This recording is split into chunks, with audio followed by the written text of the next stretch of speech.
এইসব কি রিক্ত? তুমি বড় আপুদের ডিস্টার্ব করো, এটা পরিবার জানে? তুমিও না নীলা, রিক্ত কত কিউট, তুই ওকে অ্যাকসেপ্ট করে নিলেই তো হয়। থাপ্পড় দেবো একটা। রিক্ত, তুমি এখানে কেন এসেছো? আমি জানি নীলা, তুমি আজকেও আমাকে অ্যাকসেপ্ট করবে না। এরপরেও আমি চেষ্টা করে যাব।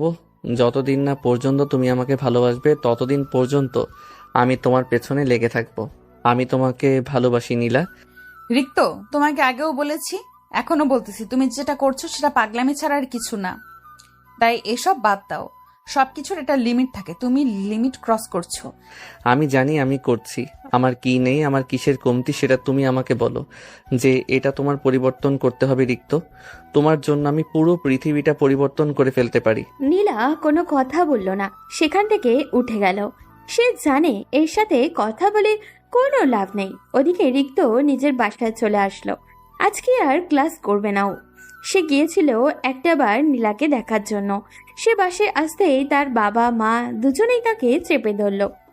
রিক্তের বাবা তখন তার কাছে এসে বলল, রিক্ত, আয়রা তোমার জন্য রেস্টুরেন্টে অপেক্ষা করছে, তাড়াতাড়ি যাও, তার সাথে দেখা করে আসো। বাবা, আমি বলেছি না তোমার ওই বন্ধুর মেয়েকে আমি বিয়ে করতে পারবো না। দেখো রিক্ত, ওর সাথে বিয়ে হলে আমার ব্যবসা আরো বেড়ে যাবে, তাই আমার জন্য হলেও তোমাকে বিয়ে করতেই হবে। তোমার কি টাকা পয়সার অভাব পড়েছে নাকি যে নিজের ছেলেকে ব্যবহার করছো? আমি চাই না আমার ছেলের সাথে ওই মেয়ের বিয়ে হোক। তাহলে তুমি তোমার ছেলের সাথে যোগ দিয়েছো। আমি এতদিন থেকে চেষ্টা করে ওকে বুঝাতে পারছি না, এখন তুমিও। এই কথা বলে বাবা রাগ করে সেখান থেকে চলে গেলেন। আপনারা হয়তো কিছুই বুঝতে পারছেন না, তাহলে প্রথমে আমার পরিচয়টা দিয়ে দেই। আমি হচ্ছি রিক্ত, বাবা মায়ের একমাত্র সন্তান। আমার বাবা এই শহরের একজন নামকরা ব্যবসায়ী, তবে তার একটা গুণ আছে, সেটা হচ্ছে তিনি অত্যন্ত লোভী। আপনারা হয়তো ভাবতে পারেন কেন নিজের বাবার নামে এরকম বাজে কথা বলছি। তাহলে শুনুন, আজকে সকালে যখন ঘুম থেকে উঠলাম তখন তিনি আমাকে ডেকে নিয়ে গিয়ে বললেন, তোমাকে আমি বলছিলাম না আমার বন্ধুর মেয়ের কথা, আমি তার সাথে তোমার বিয়ে দিতে চাই, তুমি আজকে ওর সাথে দেখা করবে। এই কথা শোনার পর তো রিক্তর মাথায় আকাশ ভেঙে পড়ল। তার পক্ষে ওই মেয়েকে বিয়ে করা সম্ভব নয়, কারণ সে অন্য একজনকে ভালোবাসে। তার কথা কিভাবে নিজের বাবাকে বলবে? তখন রিক্ত ভয়ে ভয়ে তার বাবাকে বলল, এটা সম্ভব না আব্বু, আমি এখন বিয়ে করতে চাই না। বারবার কেন আমাকে এই কথা বলো? আমার চেয়ে বয়সে বড় ছেলেরাও এখনো বিয়ে করেনি, সেখানে তুমি জোর করে আমাকে এই বয়সে বিয়ে দিতে চাচ্ছ? তাই আমি যেটা বলছি সেটা শোনো, তার সাথে আগে দেখা করতে যাও, দেখা করে এসে তোমার সিদ্ধান্ত আমাকে জানাবে।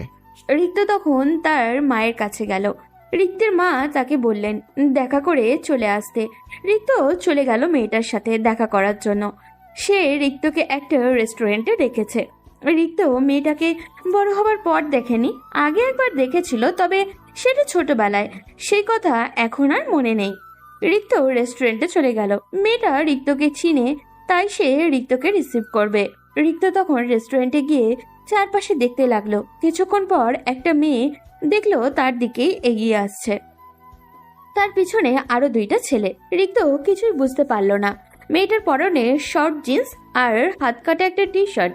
সে রিক্তের সামনে এসে বলল, হ্যালো রিক্ত, কেমন আছো? এই কথা শোনার পর তো রিক্তের মাথা ঘুরতে শুরু করলো। রিক্ত মেয়েটার দিকে তাকিয়ে আছে। রিক্ত ভাবছে এটা যদি তার বাবার বন্ধুর মেয়ে হয় তাহলে তার জীবন নষ্ট হয়ে যাবে। রিক্ত নিজেকে স্বাভাবিক করে হালকা হেসে মেয়েটার দিকে এগিয়ে গিয়ে বলল, আপনি কি আয়রা? তখন আয়রা রিক্তের দিকে তাকিয়ে হাসতে শুরু করলো। তার পাশে থাকা ছেলেগুলো রোবটের মতো রিক্তের দিকে তাকিয়ে আছে। আয়রা রিক্তের দিকে তাকিয়ে বলল, আরে ওদেরকে দেখে ভয় পেও না, ওরা হচ্ছে আমার বেস্ট ফ্রেন্ড। মেয়েদের ছেলে বন্ধু, এটা রিক্তের কোনোদিনই পছন্দ নয়। তবে এগুলো কোনোটাই আসল কারণ নয়। আসল কারণ হচ্ছে রিক্ত অন্য একজনকে ভালোবাসে।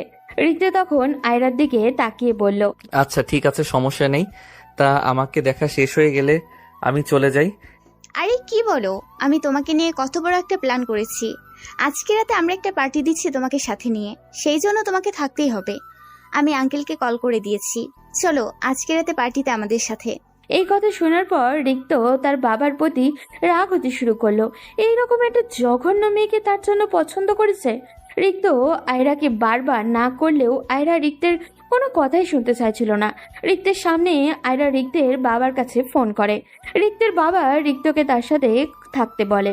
রিক্তেরও মনে মনে ভাবলো এই সুযোগ আয়রার ব্যাপারে সবকিছু জেনে নেওয়া যাবে। আয়রার সাথে থাকা ছেলেগুলোকে দেখে রিক্তের মনেই হচ্ছিল না যে এগুলো আয়রার বন্ধু। তবে রিক্তের এতে কি আসে যায়, সে তো ওই মেয়েকেই বিয়ে করবে না। রিক্ত কিছুক্ষণ আয়রার বকবক শুনে শুধু হাঁ করলো। এরপর খাওয়া দাওয়া করে সন্ধ্যার পর আয়রার সাথে যেতে শুরু করলো। আয়রা রিক্তকে একটা ক্লাবে নিয়ে যায়। রিক্ত ভিতরে ঢুকে দেখলো আয়রার সাথে সবাই পরিচিত।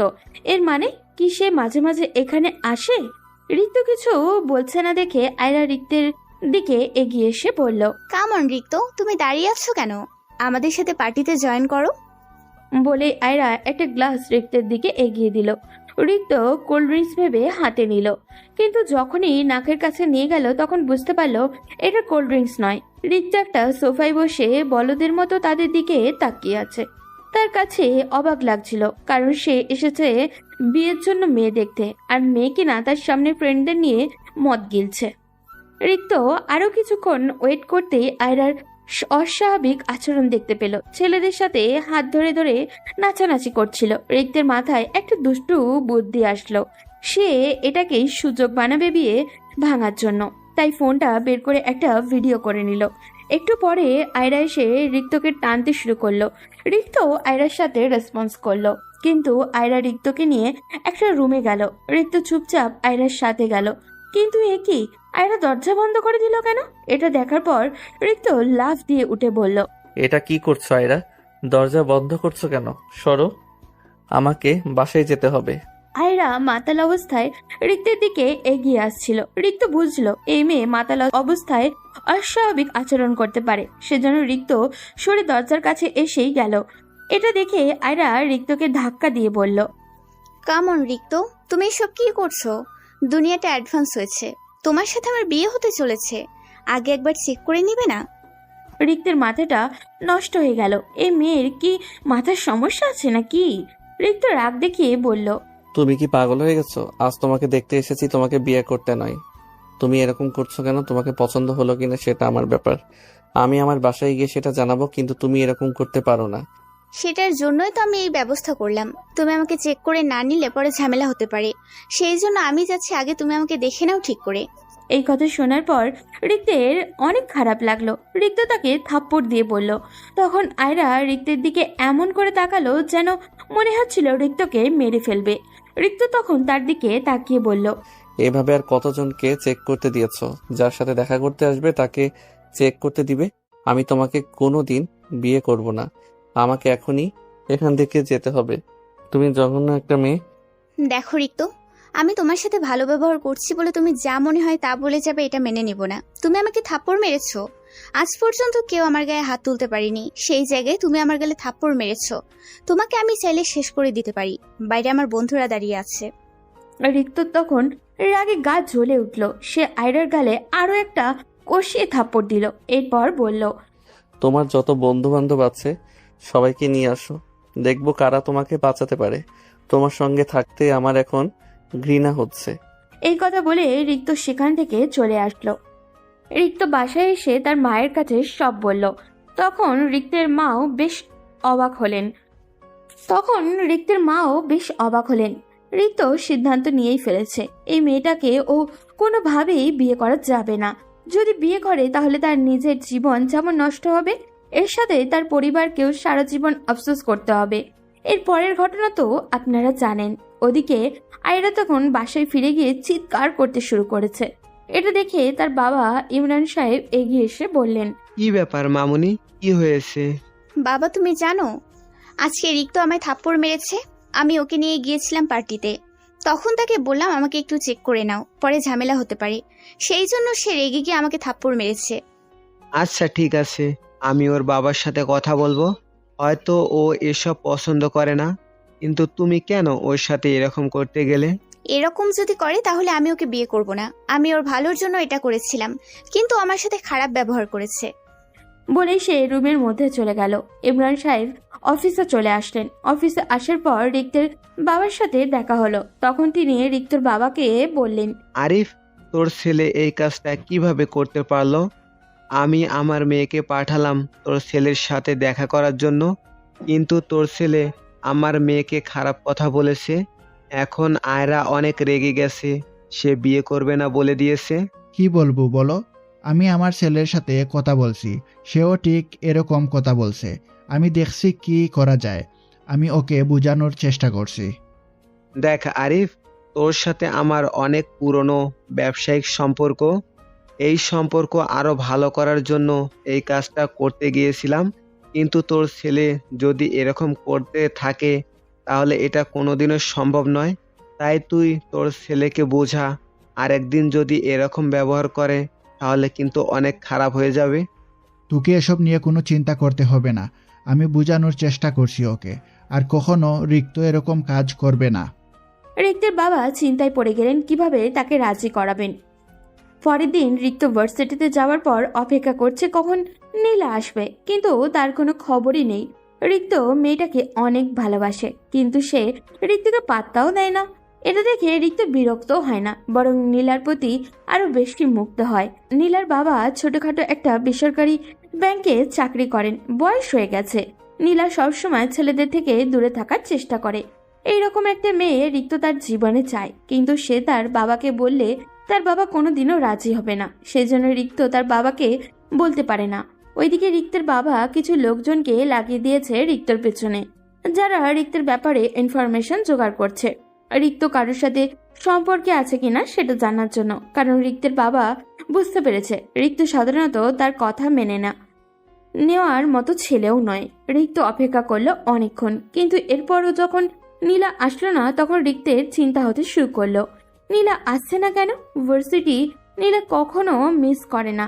রিক্ত নীলার বান্ধবী রিমার কাছে কল করলো, কারণ নীলার কোনো ফোন নেই। রিমা ফোন ধরতেই রিক্ত বলল, কি ব্যাপার রিমা আপু, তুমি আর নীলা দুজনেই আজকে ভার্সিটিতে আসলে না? কোনো সমস্যা হয়েছে নাকি? রিক্ত সর্বনাশ হয়ে গেছে, নীলার বাবা অ্যাক্সিডেন্ট করেছে। আমরা তাকে নিয়ে হসপিটাল এসেছি। নীলা অনেক কান্না করছে, আমি তাকে থামাতে পারছি না। কি বলছো? কোথায় তোমরা আমাকে বলো। সিটি হসপিটাল আছি, তাড়াতাড়ি চলে আসো। রিক্ত তখন সেখানে এক মুহূর্ত দাঁড়ালো না, দৌড়ে চলে গেল সিটি হসপিটালে। রিক্ত সেখানে পৌঁছাতে পিছন পিছন ওই লোকগুলো তার সাথে এলো, কিন্তু রিক্ত তাদের দেখতে পেল না। রিক্ত হসপিটালে পৌঁছে তাদের দুজনকে খুঁজতে শুরু করলো। দ্বিতীয় তলায় গিয়েই তাদেরকে পেয়ে গেল। রিক্ত তখন নীলার কাছে গেল। নীলা কান্না করছে, তার ভাই আর মা পাশে বসে আছে। রিক্ত তখন নীলার পাশে গিয়ে বসলো। নীলা রিক্তকে দেখেই রেগে গেল। সে রিক্তকে সহ্য করতে পারে না। নীলা রিক্তের দিকে তাকিয়ে বলল, এই তোমাকে কে বলেছে এখানে আসতে? এই কষ্টের সময় আমি তোমার সাথে মিসবিহেভ করতে চাচ্ছি না, চলে যাও বলছি। রিক্ত নীলার এইরকম ব্যবহারে অনেক কষ্ট পেল, কিন্তু নীলার এই পরিস্থিতিতে এইরকম ব্যবহার করাটাই স্বাভাবিক। রিক্ত নীলার দিকে তাকিয়ে নরম গলায় বলল, প্লিজ নীলা, এরকম বলো না। আমি আঙ্কেলকে একটু দেখতে চাই। তোমাকে কতবার বলবো তুমি আমার সামনে থেকে চলে যাও? আমার বাবার এমনিতেই অ্যাক্সিডেন্ট হয়েছে, আমার মন ভালো নেই, প্লিজ এখান থেকে চলে যাও। এরকম করছিস কেন? রিক্ত অনেক কষ্ট করে তোদের এসেছে, তুই ওর সাথে এরকম ব্যবহার কেন করছিস? রিক্ত, তুমি বসো। রিক্ত তখন রিমার দিকে তাকালো। রিমা রিক্তকে শান্ত হতে বলল, কারণ সে জানে রিক্তের মন খারাপ হতে পারে। রিক্ত তখন ডাক্তারের কাছে চলে গেল। ডাক্তার তখন রিক্তকে বলল, দেখুন, ওনার অনেক ভয়ঙ্কর ভাবে ট্রাকের সাথে ধাক্কা লেগেছে, সেজন্য ওনার অনেক ড্যামেজ হয়েছে। এগুলো সেরে উঠতে অনেকদিন সময় লাগবে, সাথে ওনার একটা ইমার্জেন্সি অপারেশন করা প্রয়োজন। ডাক্তার, আপনি অপারেশনের ব্যবস্থা করেন, টাকা পয়সা যা লাগে আমি দিব, আপনি শুধু অপারেশনের ব্যবস্থা করুন। আমি এটাই বলতে চেয়েছিলাম ওনাদেরকে, বারবার বলছিলাম তাড়াতাড়ি অপারেশনের ব্যবস্থা করতে, কিন্তু ওনার টাকা ম্যানেজ করতে পারছিলেন না, সেই জন্য অপারেশন করতে নিষেধ করেছিলেন। আচ্ছা ঠিক আছে, তাহলে আমি অপারেশনের ব্যবস্থা করছি। এদিকে নীলা তখন তার আম্মু আর ছোট ভাইয়ের পাশে বসেছিল। সে কি করবে কিছু ভেবে উঠতে পারছিল না। তার বাবার অপারেশন করতে হবে, কিন্তু এখন তাদের কাছে এত টাকা নেই। নীলার বাবা সাধারণত একটা ব্যাংকের সিকিউরিটি গার্ড, ওনার কাছে এত টাকা কোথা থেকে আসবে? এটা নিয়ে নীলা যখন চিন্তায় ব্যস্ত তখন রিক্ত সেখানে আসলো। ছেলেটাকে নীলার ভালো লাগে না তা নয়, কিন্তু রিক্ত অনেক বড়লোক পরিবারের সন্তান, তার সাথে নীলার যায় না। রিক্তের বাবা একদিন নীলাকে সতর্কও করেছেন, ডেকে নিয়ে গিয়ে তার ছেলের থেকে দূরে থাকতে বলেছেন। সেজন্য নীলা রিক্তকে পাত্তা দেয় না। তখন ডাক্তার তাদের কাছে এসে বললেন, আপনারা কোনো চিন্তা করবেন না, রোগী সুস্থ হয়ে যাবে। ওনার অপারেশনের ব্যবস্থা করছি, আপনারা সবাই শান্ত হয়ে ওনার জন্য দোয়া করুন। এই কথা শোনার পর নীলা আশ্চর্য হয়ে গেল। এতক্ষণ ডাক্তার বলছিল টাকা না দিলে অপারেশন করবে না, হঠাৎ সেই ডাক্তারই অপারেশন করতে রাজি হয়ে গেল কি করে? কি ব্যাপার ডক্টর, টাকা কে দিল অপারেশনের? নীলার আম্মু আর রিমাও হাঁ হয়ে ডাক্তারের দিকে তাকিয়ে আছে। ডাক্তার নীলার দিকে তাকিয়ে বলল, একটা ছেলে এসেছিল, সে ওনার অপারেশনের টাকা দিয়েছে, সাথে ওনার চিকিৎসার জন্য যত টাকা প্রয়োজন হয় সবকিছু দিয়ে দিয়েছে। আপনারা কোনো চিন্তা করবেন না, ওনার অপারেশন হয়ে গেলে উনি সুস্থ হয়ে যাবেন। নীলা আর বুঝতে বাকি রইল না কাজটা ঠিক কে করেছে, কিন্তু নীলা তার কাছ থেকে কোনো সহযোগিতা নিতে চায় না।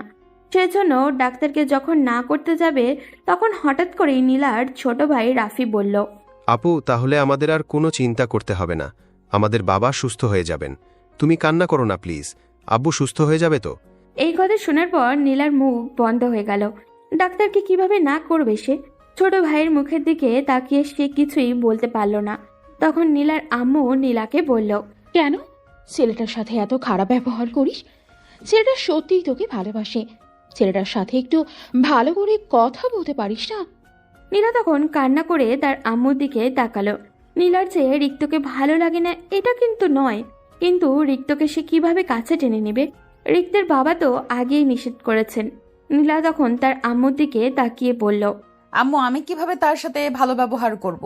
তার বাবা আমাকে হুমকি দিয়েছেন, তিনি তার ছেলের থেকে আমাকে দূরে থাকতে বলেছেন। আমাদের স্ট্যাটাস আর তার স্ট্যাটাস যায় না। নীলার আম্মু আর কোনো কথা বললেন না, চুপচাপ বসে রইলেন। নীলা একটু দূরে দেখতে পেল রিক্ত দাঁড়িয়ে আছে, কেউ কোনো কথা বলছে না, চুপচাপ শুধু অপারেশন থিয়েটারের দিকে তাকিয়ে আছে। নীলা তখন তার কাছে গিয়ে বলল, তোমাকে ধন্যবাদ রিক্ত, আমাকে সহযোগিতা করার জন্য। তুমি এখান থেকে চলে যাও এখন। তোমার বাসায় হয়তো তোমাকে নিয়ে টেনশন করবে, আমি এদিকটা সামলে নিব। রিক্তের তখন নীলার দিকে তাকালো। এই প্রথম মনে হয় নীলা রিক্তের সাথে ভালো করে কথা বলছে। রিক্ত নীলার দিকে অবাক দৃষ্টিতে তাকিয়ে আছে। নীলা রিক্তের দিকে তাকিয়ে আবারও বলল, কি ব্যাপার, এখন এখানে দাঁড়িয়ে আছো কেন? তুমি বাসায় ফিরে যাও, তোমার বাবা তোমাকে নিয়ে টেনশন করবেন, প্রয়োজন হলে পরে একবার এসে দেখে যাবে, কিন্তু এখন এখান থেকে চলে যাও। প্লিজ নীলা, এরকম ব্যবহার করো না আমার সাথে। আমি এখানে থাকতে চাই। আঙ্কেলের এমন অবস্থা, যে কোনো সময় যে কোনো কিছুর প্রয়োজন হতে পারে। তোমরা মেয়ে মানুষ কিভাবে সব সামলাবে? আমাদের নিয়ে তোমাকে এত চিন্তা না করলেও হবে। যদি না পারতাম তাহলে কি বাবাকে নিয়ে হসপিটালে আসতাম? তুমি চলে যাও, তোমার বাবা তোমার জন্য অপেক্ষা করবে, পরে সমস্যা হতে পারে। আমি তোমার কাছে রিকোয়েস্ট করছি রিক্ত। কিন্তু রিক্ত নীলার কথা শুনল না।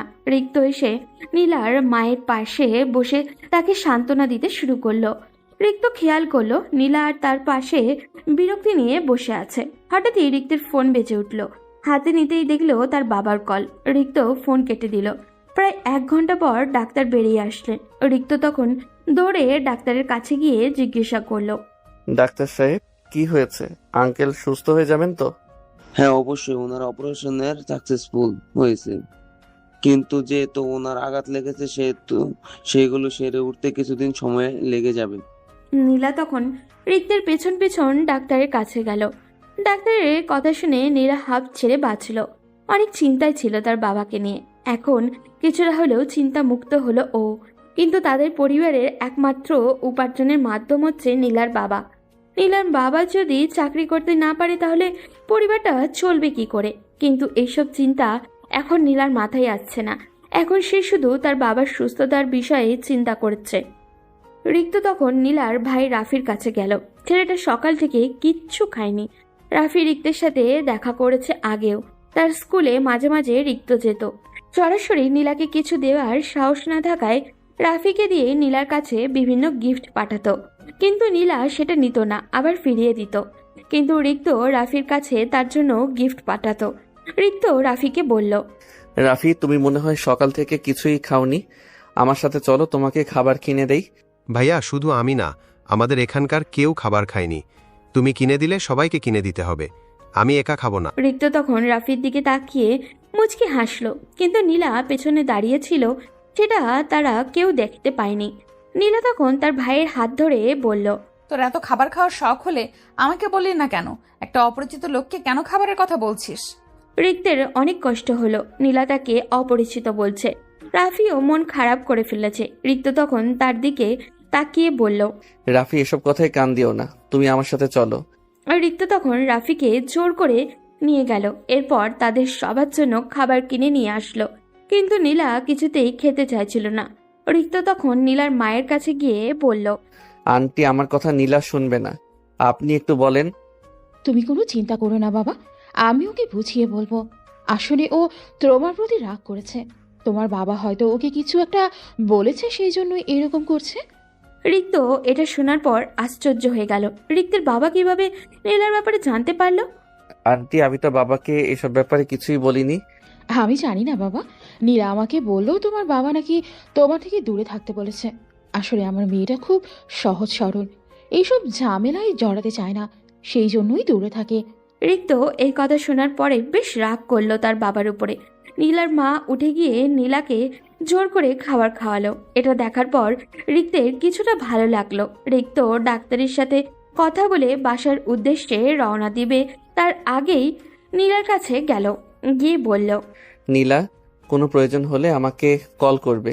তুমি প্লিজ আমার থেকে লুকিয়ে একা একা বসে থাকবে না।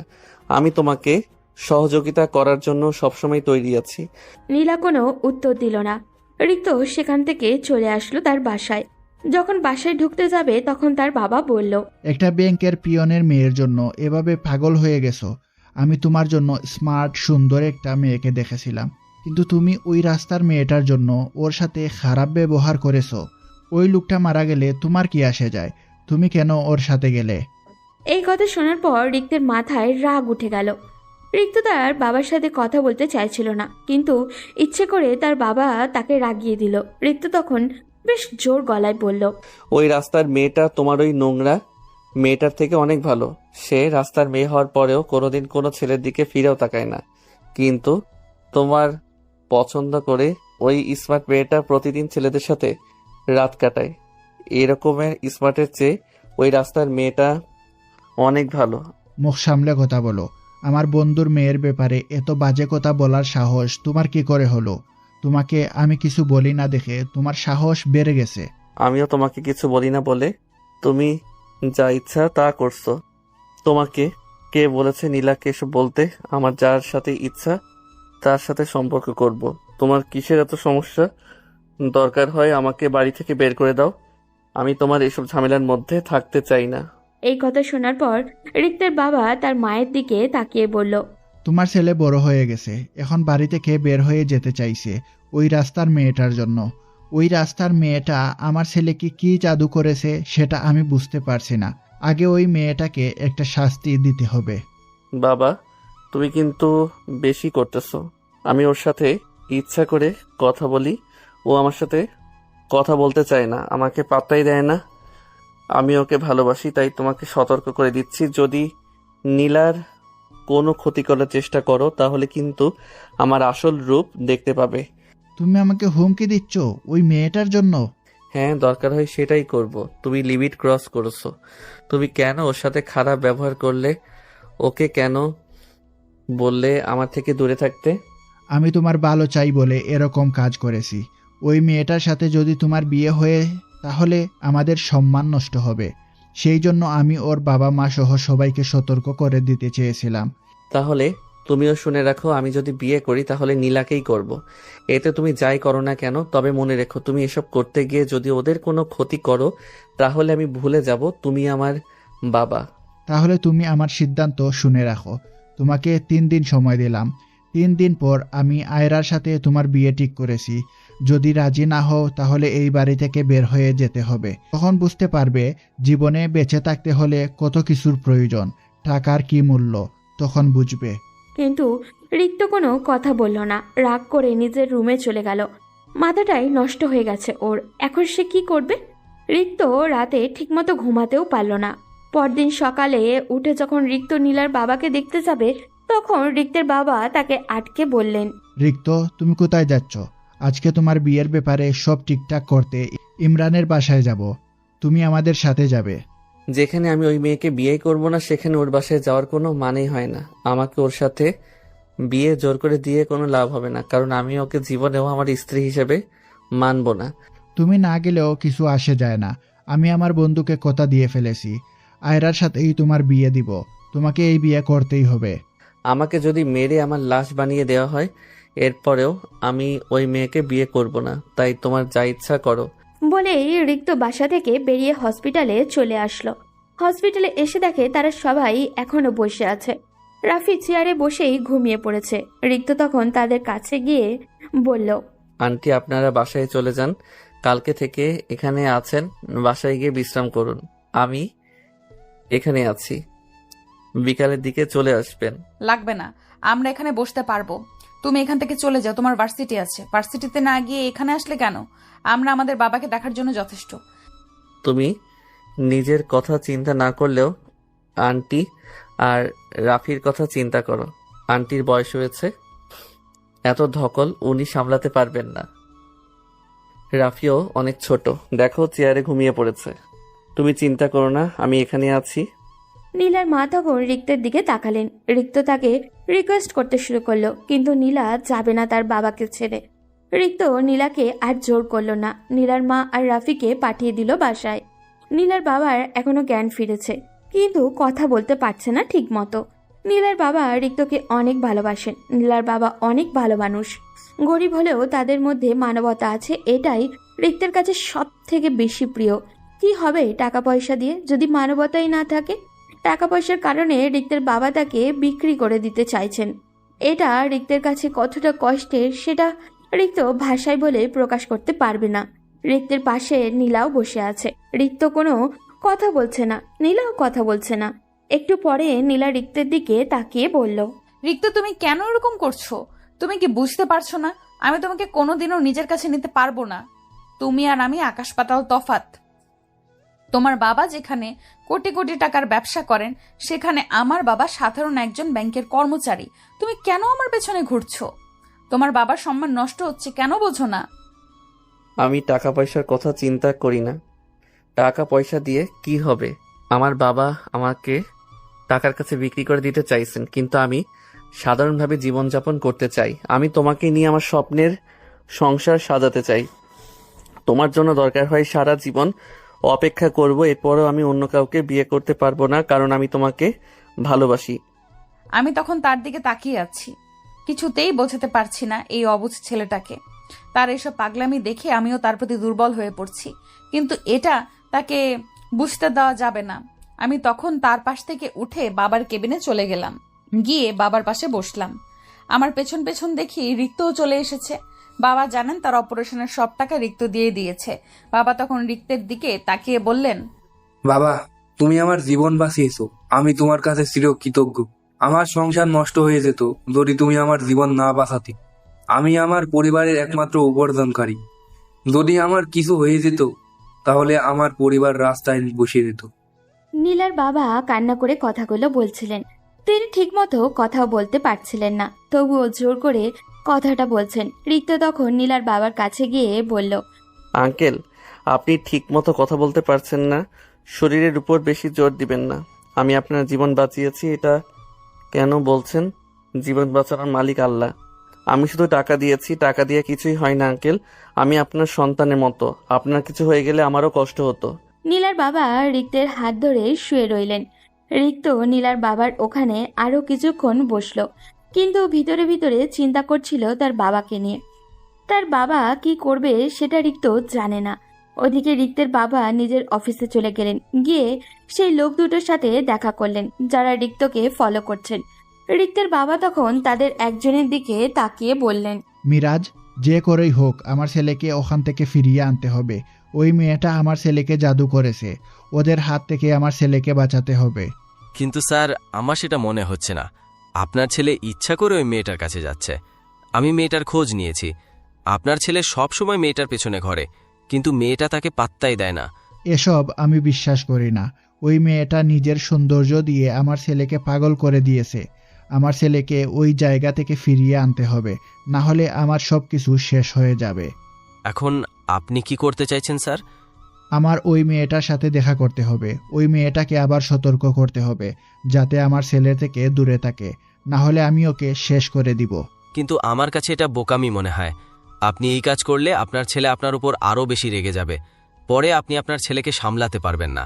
আপনি আগে আপনার ছেলেকে সামলান, উনার বিয়ের ব্যবস্থা করুন, এরপরে উনি এমনিতেই ঠিক হয়ে যাবেন। ওদিকে রিক্ত এখনো হসপিটালে বসে আছে। একটু পর রিমা আসলো, এসে রিক্তকে বসে থাকতে দেখে বলল, রিক্ত, তুমি যে এতদিন থেকে নীলার পেছনে ঘুরছো, নীলার তো তোমাকে পাত্তাই দিচ্ছে না। তুমি এখন কি করবে? নীলার মনে হয় না তোমাকে কোনো দিন মেনে নেবে। আমি জানি না কি হবে। আমার বাবা জোর করে আমার বিয়ে ঠিক করেছে তার বন্ধুর মেয়ের সাথে। মেয়েটা অনেক খারাপ। যদি ওই মেয়েটার সাথে আমার বিয়ে হয় তাহলে আমার জীবন নষ্ট হয়ে যাবে। আমি কিছুতেই ওই মেয়েটাকে বিয়ে করতে পারবো না। কি বলছো রিক্ত? তোমার বিয়ে ঠিক হয়ে গেছে, নীলা তোমাকে মেনে নিবে না, আর তোমার বাবা জোর করে তোমাকে অন্য মেয়ের সাথে বিয়ে দিয়ে দেবে। আমিও এটা নিয়ে চিন্তায় আছি। তবে বাবা যদি আমাকে জোর করে ওই মেয়েটার সাথে বিয়ে দেয় তাহলে আমি বাড়ি থেকে বের হয়ে আসব। ওই মেয়েটা খুব খারাপ, অনেক ছেলের সাথে তার সম্পর্ক আছে। সত্যি তোমার কোনো জবাব নেই রিক্ত। অন্য কোনো ছেলে হলে এতদিনে নীলাকে ফেলে অন্য মেয়ের পেছনে পড়ে যেত। রিক্ত তখন শুধু মুচকি হাসি দিল। আর কি করার আছে তার? দেখতে দেখতে দুপুর হয়ে গেল। রিক্ত তখন নীলার কাছে গিয়ে বলল, এভাবে বসে আছো কেন? দুপুরের খাবার খাবে না? এভাবে যদি না খেয়ে থাকো তাহলে তোমার শরীর খারাপ করবে। না, আমার খিদে নেই, তুমি গিয়ে খেয়ে আসো। এভাবে না খেয়ে থাকলে অসুস্থ হয়ে পড়বে। চলো আমার সাথে। বলে রিক্ত নীলাকে জোর করে টেনে বাইরে একটা রেস্টুরেন্টে নিয়ে গেল। নীলা বারবার আপত্তি করলেও জোর করে রিক্ত তাকে লাঞ্চ করালো। এরপর আবারও হসপিটালে এসে বসে রইল। বিকালের দিকে নীলার মা চলে আসলো। এসে রিক্তকে দেখে বলল, বাবা, তোমাকে কি বলে যে কৃতজ্ঞতা প্রকাশ করব ভাষা খুঁজে পাচ্ছি না। আমার মেয়েটার এত অবহেলা সহ্য করেও তুমি আমাদের পরিবারের পাশে দাঁড়িয়েছো। আন্টি, আপনি কোনো চিন্তা করবেন না। একদিন নীলা আমার ভালোবাসা ঠিকই বুঝতে পারবে, এটা আমার বিশ্বাস। তবে নীলা যদি আমাকে কোনোদিন মেনে নাও নেয় তবুও আমি আপনাদের পাশে সব সময় থাকব। আপনারা যে কোনো প্রয়োজনে আমাকে কল করবেন। রিক্ত নীলার মায়ের কাছ থেকে বিদায় নিয়ে বাসায় ফিরে আসলো। বাসায় এসে তার মাকে সব খুলে বলল। রিক্তের আম্মু সবসময় তাকে সাপোর্ট করেন। তার আম্মুও চান না আয়রার সাথে রিক্তের বিয়ে হোক। ওদিকে রিক্তের বাবা তার বিয়ের সব ব্যবস্থা করে ফেলেছেন। ওদিকে নীলা তখন বসে বসে রিক্তের কথায় চিন্তা করছিল। ছেলেটা কেন এইরকম করছে? নীলা কেন তাকে বোঝাতে পারছে না? নীলাকে চিন্তা করতে দেখে রিমা এসে তার পাশে বসলো। এরপর নীলার কাঁধে হাত রেখে বলল, তুই কেন রিক্তের সাথে এরকম করছিস? ছেলেটা তোকে সত্যিই ভালোবাসে। এত সমস্যার মধ্যে আছে, এরপরও তোর সাথে কত ভালো ব্যবহার করে। অন্য কোনো ছেলে হলে এতদিন অন্য মেয়ের পেছনে পড়ে যেত। এই কথা শুরু থেকে শোনার পর নীলার কিছুটা চিন্তা হলো। রিক্ত কি সমস্যার মধ্যে আছে? নীলা তখন রিমার দিকে তাকিয়ে বলল, ওর আবার কি সমস্যা? ওদের টাকা পয়সার কোনো অভাব আছে নাকি? সমস্যার সমাধান করার জন্য ওরা টাকা ব্যবহার করবে। এই সমস্যাটা টাকার সমস্যার চেয়ে আরো বড়। ওর বাবা জোর করে তার বন্ধুর মেয়ের সাথে রিক্তর বিয়ে ঠিক করেছে। ওই মেয়েটাকে রিক্ত বিয়ে করতে চাচ্ছে না। এখন ছেলেটা কত টেনশনের মধ্যে আছে, বুঝতে পারছিস তুই? এই কথা শোনার পর অজান্তে নীলার মনটা আরো বেশি খারাপ হয়ে গেল।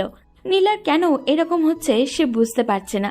রিমা নীলার দিকে এমনভাবে তাকিয়ে আছে, মনে হচ্ছে কোনো কিছু সন্দেহ করছে। তখন রিমা নীলার দিকে তাকিয়ে বলল, দোস্ত, আমি জানি তুই ওকে ভালোবাসিস, কিন্তু তুই বলতে পারছিস না। যখন রিক্ত তোর থেকে দূরে চলে যাবে তখন বুঝতে পারবি তুই ওকে কতটা ভালোবাসিস। তুই তখন সময় তোর পক্ষে কথা বলবে না। তাই আমি যেটা বলছি সেটা শোন, ওকে মেনে নি।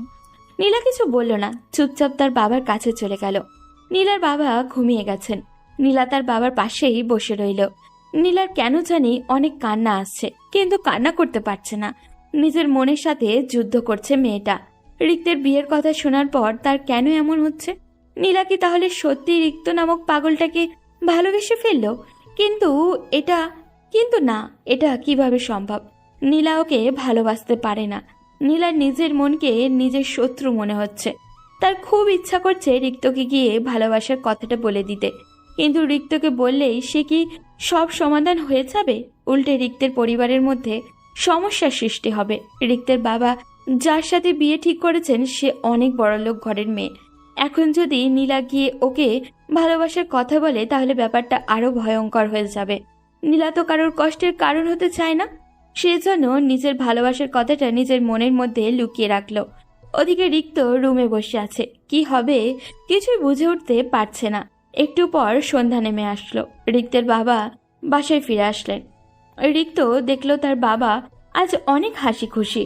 এসে রিক্তকে ডাকতে লাগলো। রিক্ত উঠে তার বাবার সামনে গেল।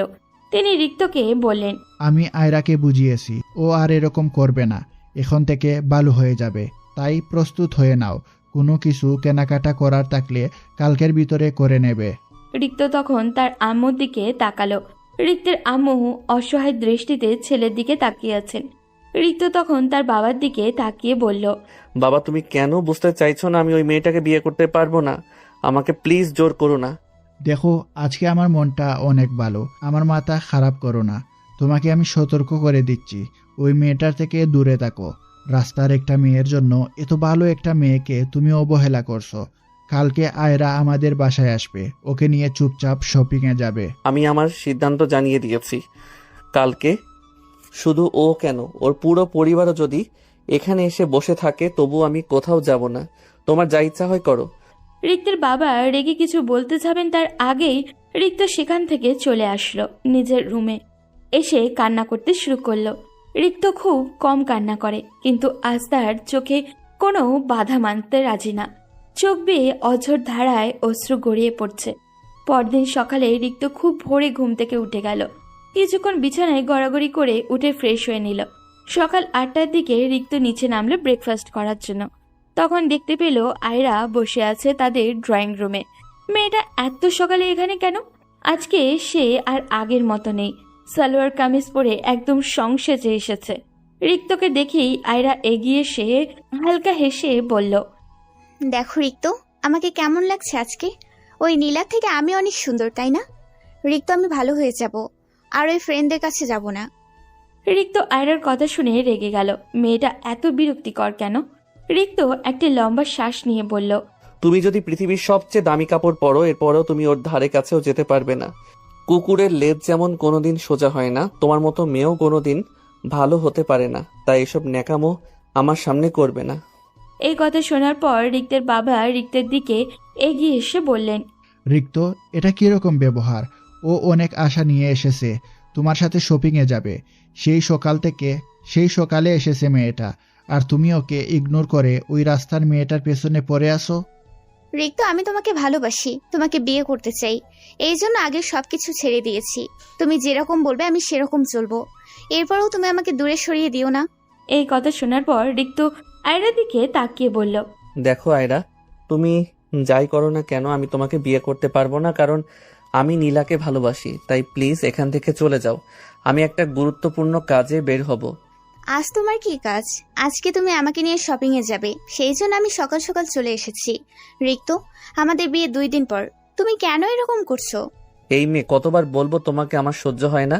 আমি একটা গুরুত্বপূর্ণ কাজে যাব, তুমি কেন এরকম ঝামেলা করছো? সরো আমার সামনে থেকে। বলেই রিক্ত আয়রাকে ধাক্কা দিয়ে সেখান থেকে বেরিয়ে আসলো। এরপর সোজা গেল হসপিটালে। ওখানে গিয়ে নীলার বাবার যত টাকা পয়সার ঝামেলা ছিল সবকিছু শেষ করে তাকে বাসায় পৌঁছে দিল। এরপর নীলাকে নিয়ে আসলো একটা ফার্মেসিতে। নীলার বাবার জন্য কিছু ওষুধ কিনতে হবে। যখন রিক্ত ওষুধ কিনছিল তখন হঠাৎ করে পিছনে দেখলো আয়রা দাঁড়িয়ে আছে। রিক্তকে দেখে সে গাড়ি থেকে নেমে আসলো। এরপর রাগ দেখিয়ে বলল, এই তোমার গুরুত্বপূর্ণ কাজ? একটা রাস্তার মেয়েকে নিয়ে ঘুরে বেড়ানো আমার থেকে গুরুত্বপূর্ণ কাজ হয়ে গেছে? 2 দিন পর তোমার সাথে আমার বিয়ে হবে, আর আজ তুমি এরকম করছো রিক্ত? রিক্ত তখন রেগে আয়রার দিকে তাকিয়ে বলল, আয়রা, তুমি এখানে সিন ক্রিয়েট করো না। আমি আগেও বলেছি, এখনো বলছি, তোমার আর আমার বিয়ে অসম্ভব। তুমি অনেক সুন্দরী মেয়ে, তোমার জন্য অনেক ভালো ছেলে পাবে। তুমি আমার পিছন ছেড়ে দাও প্লিজ। না, পারবো না। আমি এই মেয়েটাকে শেষ করে দিব। এই মেয়েটার কারণে তুমি আমাকে বিয়ে করতে রাজি হচ্ছ না। এই মেয়ে, তুই একটা রাস্তার মেয়ে হয়ে কিভাবে এত বড় লোকের ঘরের ছেলের পেছনে ঘুরছিস? ওর সব সম্পত্তি দখল করার জন্য এরকম করছিস, তাই না? বল, তোর কত টাকা লাগবে, আমি দিয়ে দিব। তবুও রিক্তের পেছন ছেড়ে দে। নীলা তখন রিক্তের দিকে হাঁ হয়ে তাকিয়ে আছে। রিক্ত রেগে আয়রাকে একটা থাপ্পড় মেরে দিল। আয়রা গালে হাত দিয়ে দাঁড়িয়ে আছে। তখন রিক্ত বেশ চেঁচিয়ে বলল, মুখ সামলে কথা বল, তোর মতো নোংরা মেয়ে ও নয়। তুই ওকে রাস্তার মেয়ে বলে অপমান করছিস, তাই না? কিন্তু শুনে রাখ, ওই রাস্তার মেয়েটা তোর থেকে 1000 গুণ ভালো। আজ পর্যন্ত কোনো ছেলের দিকে ফিরে তাকায়নি, কিন্তু তুই কি চরিত্রহীন মেয়ে কোথাকার। রিক্তর থাপ্পড় আর কথা শুনে আয়রা আর এক মুহূর্তও সেখানে দাঁড়ালো না। আয়রাকে চলে যেতে দেখে নীলা রিক্তের দিকে তাকিয়ে বলল, কেন এরকম ব্যবহার করলে? সে তোমাকে ভালোবাসে, তোমাকে বিয়ে করতে চায়, তোমাকে অন্য কারোর সাথে দেখলে রিয়েক্ট করবে, এটাই তো স্বাভাবিক। ওর সাথে এমন ব্যবহার করা একদম ঠিক হয়নি। তুমি তার কাছে যাও, আমি এদিকটা সামলে নেব। নীলার জন্য এত কিছু করার পরেও যখন মেয়েটা মুখ থেকে এমন কথা শুনতে হলো, তখন রিক্তের ধৈর্যের বাঁধ ভেঙে গেল। এবার সে নীলার গালেও একটা সজোরে থাপ্পড় বসিয়ে দিল। এরপর বলল, তুই কি ভাবিস নিজেকে? আমি তোকে ভালোবাসি বলে যা ইচ্ছা তা মেনে নিব? যদি আমি বিয়ে করি তাহলে তোকেই করব, তাই খবরদার আমার সামনে দাঁড়িয়ে এমন কথা বলার সাহস আর কোনোদিন করবি না। নীলা থাপ্পড় খেয়ে পাথরের মতো গালে হাত দিয়ে দাঁড়িয়ে আছে। রিক্তকে সে বারবার বেহায়া, নির্লজ্জ, আত্মমর্যাদাহীন একটা ছেলে ভেবেই এসেছে, কিন্তু সেই ছেলের এমন ভয়ঙ্কর আচরণ নীলাকে যেমন অবাক করেছে, ঠিক তেমনই আতঙ্কিতও করেছে। নীলা রিক্তকে কিছু বলতে যাবে তার আগেই রিক্ত ফার্মেসি থেকে ওষুধের ব্যাগটা নিয়ে আসলো। এরপর নীলার হাত ধরে টেনে বাসায় নিয়ে আসলো। নীলাকে বাসায় নামিয়ে দিয়ে রিক্ত হনন করে বেরিয়ে গেল। নীলা রিক্তের এমন তাড়াহুড়ো দেখে ভীষণ আতঙ্কিত হলো। এখন কি করবে এই উন্মাদ ছেলেটা? ওদিকে রিক্ত নীলাকে রেখে বাসায় ফিরল। ঘরে প্রবেশ করতে যাবে তখন তার বাবা বলল, তোমার এই বাড়িতে কোনো জায়গা নেই। তোমাকে আমার সন্তান বলে আর কোনোদিন পরিচয় দিব না। আমার কোনো ছেলে নেই। তুমি এই বাড়ি থেকে বেরিয়ে যাও তাড়াতাড়ি। তুমি এসব কি বলছো? আমাদের ছেলেকে তুমি কেন বাড়ি থেকে বের করে দিবে? যদি তুমি বেশি কথা বলো তাহলে তোমাকেও বাড়ি থেকে বের করে দিব। এই বাড়িতে ওকে আমি রাখবো না। ও আমার সম্মান নষ্ট করেছে। আমি আমার বন্ধুকে কথা দিয়েছিলাম, কিন্তু তোমার ছেলে আমার মাথা হেড করে দিয়েছে। এমনিতে রিক্তের মাথা গরম ছিল, এর মধ্যেই তার বাবা এরকম কথা শুনে আরো মাথা নষ্ট হয়ে গেল। রিক্ত রেগে তার বাবার দিকে তাকিয়ে বলল, দরকার নেই তোমার এই বাড়িতে থাকার, আমি চলে যাচ্ছি এই বাড়ি ছেড়ে। তবে শুনে রাখো, তোমার এই সম্পত্তি একদিন তোমাকে রাস্তায় বসিয়ে দেবে। অহংকার করে সেদিন কিছুই পাবে না। চললাম আমি। বলে রিক্ত বাসা থেকে বেরিয়ে আসলো। কিন্তু এখন কোথায় যাবে? রিক্তের রাগ বড্ড ভয়ঙ্কর। সে একবার রেগে গেলে কি করে সে নিজেই বোঝে না। কিছুক্ষণ রাস্তায় রাস্তায় হেঁটে ক্লান্ত হয়ে একটা দোকানের সামনে বসলো, কিন্তু পরবর্তী গন্তব্য কোথায়? দুপুর হতেই একটা রেস্টুরেন্টে ঢুকে লাঞ্চ করে নিল। এরপর আবার সেই একই কাজ। হাঁটতে লাগলো অজানা গন্তব্যের উদ্দেশ্যে। এভাবে কতদিন চলবে? বিকেল গড়িয়ে সন্ধ্যা হলো। সন্ধ্যা পেরিয়ে রাতও নামলো। চারিদিকে মানুষের ঘরের ফেরার তাড়না, কিন্তু রিক্তের আজ থেকে কোনো ঘর নেই। সে একা একটা বাস স্ট্যান্ডের পাশে থাকা বেঞ্চে বসে রিক্ত অন্ধকার এই রাতটাকে নিজের কষ্টের সঙ্গী বানাচ্ছে। কিছু সময় পর তার পাশে কয়েকজন পথ শিশুকেও রাস্তায় ঘুমানোর প্রস্তুতি নিতে দেখল। রিক্ত মুচকি হাসল। জীবন কি তাহলে এমনই? তার বাবার অঢেল সম্পত্তি, কিন্তু তবুও কেন জানি মানুষটার তৃপ্তি নেই, আরও চাই তার। রিক্ত বুঝে না ঠিক কতটা সম্পত্তি হলে একজন মানুষ তৃপ্ত হতে পারে। কত টাকা ব্যাংকে জমা থাকলে মানুষের ভবিষ্যৎ নিশ্চিত হয় না? এই প্রশ্নের উত্তর আপনি আমি কেউই জানি না। মানুষ কখনো তৃপ্ত হয় না। হ্যাঁ, সেদিনই মানুষের পেট ভরবে যেদিন কবরের মাটি তার পেটকে পরিপূর্ণ করে দিবে। দুনিয়ায় আমরা কেউ সুখী না, কেউ না। সুখ কখনো কিছুকেই বাধ্য হয়ে মেনে নেওয়ার নাম না। সুখ হলো কম্প্রোমাইজ করার নাম। মানিয়ে নিতে পারলেই জীবন সুন্দর।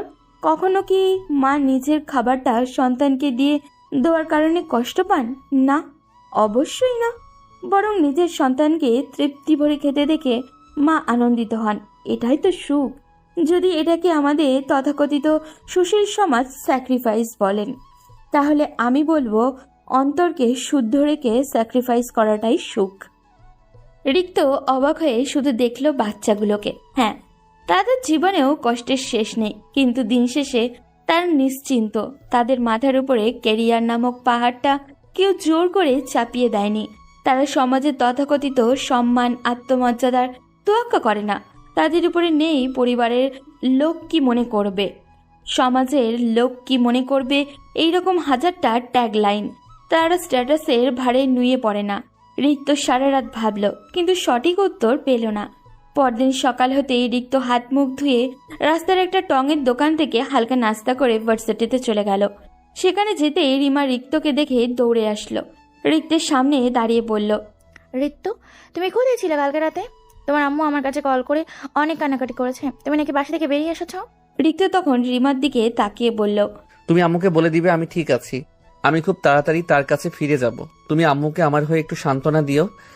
কিন্তু তুমি এখন কোথায় যাবে? কালকে রাতেই বা কোথায় ছিলে? আমাকে নিয়ে তোমাকে টেনশন করতে হবে না, তোমাকে যেটা বললাম সেটা শুধু আম্মুকে বলবে। আমি আমার নিজের জন্য একটা ব্যবস্থা ঠিকই করে নিব। বলেই রিক্ত ক্লাসে চলে গেল। কিন্তু ক্লাসে মনোযোগ দিতে পারল না। এই পাহাড় সমান টেনশন নিয়ে কি ক্লাস করা যায় নাকি? ক্লাস শেষে রিক্ত চলে গেল নীলার বাবাকে দেখার জন্য। ওখানে যাওয়ার পর রাফির মুখে শুনতে পেল তাদের ঘরের খাবারের কোনো ব্যবস্থা নেই। নীলার বাবা অসুস্থ, সেজন্য কিছুই করতে পারছেন না। এটা শোনার পর রিক্তের অনেক কষ্ট হলো। কিন্তু রিক্তর কাছে তেমন টাকাও নেই। রিক্ত কিভাবে তাদের জন্য খাবারের ব্যবস্থা করবে? এরই মধ্যে সেখানে রিমাও চলে আসলো। রিক্ত একটা বুদ্ধি বের করতে বাইরে চলে আসলো। রিক্তের হাতে একটা ঘড়ি আছে, মোটামুটি ভালোই দাম পাওয়া যাবে। এটা রিক্তের আম্মু তার জন্মদিনে গিফট করেছিলেন। ঘড়িটা তার মা খুব শখ করে অর্ডার করেছিলেন, কিন্তু এটা বিক্রি করে দিতে হলো আজকে। এরপরেও রিক্তের কষ্ট হচ্ছিল না, বরং অজানা এক আনন্দ কাজ করছিল। রিক্ত টাকা নিয়ে সোজা বাজার করে চলে গেল। বাজার করে নীলাদের বাসায় ফিরল। সবার সাথেই বেশ হেসে হেসে কথা বলছিল সে। রিক্ত কিছু সময় যেতেই লক্ষ্য করলো সবাই তাকে কেমন অদ্ভুত দৃষ্টিতে দেখছে। রিক্ত থমকে গেল। অবাক হয়ে সবাইকে কি হয়েছে জিজ্ঞাসা করতেই নীলার বাবা রিক্তের দিকে তাকিয়ে কান্না করে দিলেন। ওদিকে নীলা তখন রিক্তের দিকে তাকিয়ে আছে, তার হাতের ঘড়িটা নেই। এটা দেখার পর নীলা বুঝতে বাকি নেই ছেলেটা কি করেছে। রিমা নীলাকে সবকিছু বলে দিয়েছে। নীলা জানতো এই ঘড়িটা রিক্তের মায়ের দেওয়া। ছেলেটা এটা বিক্রি করার সাহস পেল কোথায়? ওদিকে সবাইকে এমন পাথরের মতো দাঁড়িয়ে থাকতে দেখে রিক্ত নীলার বাবার কাছে এগিয়ে গিয়ে বলল, আঙ্কেল, আপনি চিন্তা করবেন না। যতদিন না পর্যন্ত আপনি সুস্থ থাকবেন ততদিন পর্যন্ত আমি আপনাদের পরিবারের সব খরচ বহন করব। আর তোমার খরচ কে বহন করবে? তুমি বাড়ি থেকে বেরিয়ে আসলে এখন টাকা কোথায় পাবে? নীলার বাবা এই কথা শুনে রিক্ত বেশ অবাক হলো। উনি কিভাবে এই কথা জানলো? রিক্ত তখন নীলার বাবার দিকে তাকিয়ে বলল, আপনাকে কোনো চিন্তা করতে হবে না, আমি যে কোনো ভাবে ম্যানেজ করে নিব। বাবা, আমি তোমাকে একটা কথা বলতে চাই। তোমার তো এখন যাবার কোনো জায়গা নেই। তুমি যদি কোনো আপত্তি না করো তাহলে আমি কথাটা বলবো। আপনি আমার কাছে অনুরোধ করবেন না দয়া করে। আপনি আমার গুরুজন, আপনার যা ইচ্ছা হয় বলুন। আমি সিদ্ধান্ত নিয়েছি, তুমি আজ থেকে আমার বাসায় থাকবে। কিন্তু দেখো বাবা, তুমি যদি এই বাসায় থাকো তাহলে মানুষ খারাপ ভাববে, কারণ আমার ঘরে একটা মেয়ে আছে। তুমি তো আমার মেয়েকে ভালোবাসা আর বাসা থেকে এই কারণে বেরিয়ে এসেছো। আমি চাই তোমাকে আমার মেয়ের সাথে আজকেই বিয়ে দিতে, তুমি যদি কোনো আপত্তি না করো। বাবা, তুমি এসব কি বলছো? আমি ওকে বিয়ে করতে পারবো না, ওর সাথে আমার যায় না। ওর বাবা এই কথা শোনার পর আমাদের ক্ষতি করার চেষ্টা করবে। তুমি প্লিজ এই কাজটা করো না। রিক্ত তখন তাদের দুজনের কথা শুনছিল। রিক্তের কি যে আনন্দ লাগছিল সেটা বলে বোঝাতে পারবে না। রিক্ত বিশ্বাস করতে পারছিল না যে নীলার বাবা এই কথাটা বলেছে। রিক্ত তখন নীলার বাবাকে জড়িয়ে ধরে বলল, আঙ্কেল, আমি রাজি। আমি আপনার কথা মেনে নিলাম। আপনি বাবাকে নিয়ে চিন্তা করবেন না। বাবার সব ছেড়ে আমি চলে এসেছি। বাবার কাছে আর কোনোদিন ফিরে যাব না।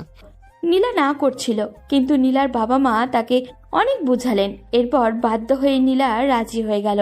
রিক্তের কাছে এখনো সবকিছু কল্পনার মতো লাগছিল। এতদিন থেকে যার অপেক্ষায় সে ছিল সে রিক্তের হয়ে যাবে, এটা ভাবতে রিক্তের অনেক খুশি লাগছিল। কিন্তু তবুও ভিতরে একটা চাপা কষ্ট হচ্ছিল নিজের পরিবারের কথা ভেবে। রিক্তের মা চাইতেন রিক্তের পছন্দের মেয়ের সাথে ছেলের বিয়ে দিবেন, কিন্তু রিক্তের বাবা সেটা হতে দিলেন না। সন্ধ্যার পর তাদের বিয়ের ব্যবস্থা করা হলো। রিমা, রাফি আর নীলার দুইটা ফ্রেন্ড মিলে সব ব্যবস্থা করলো। বেশ হাসি খুশির মধ্যে বিয়ে সম্পন্ন হলো। রাতে খাওয়া দাওয়া করে যে যার গন্তব্যে ফিরে গেল। ওদিকে রিক্ত বাসার ঘরে প্রবেশ করলো। আজ কেন জানি তার ভয় হচ্ছিল নীলাকে, কিন্তু বাসর ঘরে প্রবেশ করতেই দেখলো সবকিছু স্বাভাবিক। নীলা তখন তার কাছে এসে সালাম করলো। রিক্ত তাকে ধরে উঠালো। নীলা উঠে রিক্তর দিকে তাকিয়ে বলল, রিক্ত, আমি তোমাকে কিছু দিতে চাই, তবে কথা দিতে হবে তোমাকে, যেটা দিব সেটা তুমি গ্রহণ করবে। রিক্ত তখন নীলার দিকে তাকিয়ে বলল। আমি অবশ্যই নিব। তোমার কাছ থেকে কিছু পাওয়াটা আমার কাছে স্বপ্নের মতো। তখন নীলা রিক্তের সামনে এনে ধরল রিক্তের ঘড়িটা। রিক্ত নীলার হাতের দিকে তাকিয়ে আছে। নীলা হালকা আসলো। তখন রিক্ত অবাক হয়ে বলল, এটা তুমি কোথায় পেলে, আর এটা তুমি নিয়ে আসলে কেন? তোমাকে এত কিছু চিন্তা করতে হবে না। আমি যখনই শুনেছি তুমি তোমার আম্মুর দেওয়া ঘড়ি বিক্রি করে দিয়েছো, তখন থেকে আমার মনের মধ্যে ছিল এটা ফিরিয়ে আনবো। সেই জন্য আমার স্কলারশিপের জমানো টাকা ছিল আম্মুর কাছে, আব্বুর চিকিৎসার জন্য কাজে লাগাবো ভেবেছিলাম, কিন্তু তুমি চিকিৎসার সব টাকা দিয়ে দিলে, সেই জন্য আমার টাকা বেঁচে গেছে। তাই ভাবলাম তোমার ঘড়িটা ফিরিয়ে নিয়ে আসবো। যাক, এখন সেসব কথা বাদ দাও, ঘড়িটা নাও। রিক্ত তখন নীলাকে জড়িয়ে ধরে কান্না করে দিল। রিক্ত বিশ্বাসই করতে পারছিল না নীলা এই কাজ করেছে। রিক্তের সত্যি অনেক কষ্ট হয়েছিল যখন সে তার আম্মুর দেওয়া ঘড়িটা বিক্রি করে দিয়েছিল। রিক্ত নীলাকে জড়িয়ে ধরে কান্না করে বলল, সত্যি নীলা, বিশ্বাস করো, আমি তোমাকে অনেক বেশি ভালোবাসি। আমি তোমাকে কোনো দিন কষ্ট পেতে দিব না। আমি চেষ্টা করব খুব তাড়াতাড়ি ভালো কিছু একটা করার। তোমাকে এভাবে কষ্টে থাকতে হবে না। আমার কিছুই প্রয়োজন নেই, আমি শুধু তোমাকে চাই। তোমাকে কোনোদিন বলতে পারিনি রিক্ত, আমিও তোমাকে খুব ভালোবাসি। তোমার মতো পাগলকে কি ভালো না বেসে থাকা যায়? নীলার মুখে এই কথা শোনার পর রিক্তের কান্নার গতি আরো যেন বেড়ে গেল। নীলা মুচকি হেসে নিজের সাথে শক্ত করে জড়িয়ে নিল তার পাগল প্রেমিককে। ছেলেটা বড্ড একরোখা। শেষ পর্যন্ত নীলাকে তার প্রেমে হাবুডুবু খাইয়ে তবেই নিস্তার নিয়েছে। রিক্তকে কান্না থামাতে না দেখে নীলা বলল, তা মহাশয়, আজ রাত কান্না করে কাটাবেন বলে ঠিক করেছেন? হঠাৎ সবকিছু হয়ে গেছে, তাই নিজের আবেগ কন্ট্রোল করতে পারছি না। বুঝলাম, কিন্তু বাসর রাতে ছেলে মানুষ হয়ে কান্না করলে হবে? আজকের রাতটা আমাদের দুজনের জন্য কতটা ইম্পর্টেন্ট জানো? নীলা বিছানায় হেলান দিয়ে বসে কথা বলছিল। রিক্ত নীলার কাছে গিয়ে কোলে মাথা রেখে বলল, তা তো জানি না, তুমি জানলে শিখিয়ে দাও। শখ কত, বিয়ে করবা লাফাচ্ছিলে, এখন বিয়ে করে বেলুনের মতো চুপসে গেলে। তোমাকে পাওয়ার প্রতিযোগিতা করতে করতে আমি ক্লান্ত। এখন তোমার কোলে মাথা রেখে শান্তিতে ঘুমাতে চাই, এটাই আমার প্রথম চাওয়া। তা বললে কি করে হবে? রিক্ত যদি জেদি হয় তার বউ হবে আরো ভয়ঙ্কর। আজ তোমাকে ঘুমাতে দিব না, এতদিন আমাকে ডিস্টার্ব করার প্রতিশোধ নিব। বলে নীলা রিক্তের নাকের সাথে নাক ঘষতে লাগলো। রিক্ত নীলার এত কাছে এসে নিজেকে হারিয়ে ফেলেছে। অদম্য চঞ্চল ছেলেটাও শান্ত নির্মম হয়ে গেছে। নীলা রিক্তকে নিচে ফেলে রিক্তের বুকের উপরে উঠে বসলো। এরপর রিক্তের গালে একটা চুমু দিয়ে বলল, উফ রিক্ত, তুমি তো কিউট কেন? আমার তো হিংসা হয়। তোমার জামাই তাই, যার বউ এত সুন্দর, তার জামাই একটু কিউট হবে না? ইস ঢং, ধরে নিয়ে আয়রার কাছে দিয়ে আসবো। উফ, ওই মেয়ের নাম নিবে না তো, বিরক্তিকর। কেন বাবু, আয়রা তো তোমাকে কত কিছু অফার করে। আচ্ছা বলো তো, আয়রা সুন্দর নাকি আমি? কোথায় আগরতলা আর কোথায় খাটের তলা, ওই মেয়ে আমার বউয়ের নখের যোগ্যও না। নীলা রিক্তের গলা জড়িয়ে ধরে কিস করতে লাগলো। রিক্ত এবার নীলার সাথে রেসপন্স করলো। নীলা রিক্তের শার্টের বোতামে হাত দিয়ে বলল, তুমনে মেরা দিল জিত লিয়া মেরি জান, তোমার জন্য এই বেগম জান দিতেও প্রস্তুত। এরপর রাত গভীর হয়েছে, সামনে সকাল হবে। এই তো ওদের বিয়ে হয়েছে, দখল গিয়েছে, ঘুমিয়ে যাক, আমরা ডিস্টার্ব করে লাভ কি। পরদিন সকালে রিক্ত যখন নীলাদের ড্রয়িং রুমে আসলো, তখন দেখলো নীলার বাবাকে দেখতে দুজন লোক এসেছে। নীলার বাবা যে ব্যাংকে চাকরি করেন সেই ব্যাংকের ম্যানেজার এবং চেয়ারম্যান এসেছে। নীলার বাবা তাদের বেশ পুরনো কর্মচারী। হঠাৎ এমন অসুস্থতায় সবার কাছেই দুঃখজনক। নীলার বাবা বেশ লম্বা সময় তাদের সাথে কথা বললেন, এরপর রিক্তকে ডাকলেন। রিক্ত তাদের কথা বলতে দেখে রুমে ফিরে এসেছিল। নীলার বাবার ডাকে আবারও তাদের সামনে গেল। তখন নীলার বাবা রিক্তকে বললেন, বাবা, তুমি এভাবে বাসায় বসে থাকলে তোমার জন্য আমরা কিছুই করতে পারবো না। তুমি সাধারণ কোনো পরিবারের ছিলে না, তুমি কোটি কোটি টাকার মধ্যে বড় হয়েছে। এই সাধারণ পরিবারে থাকতে পারবে না, তাই তোমার জন্য একটা কাজের ব্যবস্থা করেছি। আমার ব্যাংকের চেয়ারম্যান স্যারের সাথে কথা বলেছি, উনি আমাকে অনেক বেশি বিশ্বাস করেন। তোমাকে উনি চাকরি দিবেন বলেছেন। তুমি যদি চাকরি করতে চাও তাহলে উনার সাথে কথা বলতে পারো। রিক্ত তখন পাশে থাকা লোকটার দিকে তাকালো। বয়স্ক মানুষ, বেশ হাস্যোজ্জ্বল দৃষ্টিতে তার দিকে তাকিয়ে আছেন। রিক্ত নরম গলায় বলল, স্যার, আমাকে যদি কাজে রাখেন তাহলে সত্যি আমি আপনার কাছে কৃতজ্ঞ থাকব। আমার এখন একটা কাজের খুব দরকার। আপনি আমাকে ছোট একটা পোস্টে রাখেন। আরমান সাহেব যেহেতু বলেছে তুমি নিশ্চয়ই পারবে, তবে বাবা পড়াশোনা না শেষ করলে জীবনে উন্নতি করতে পারবে না।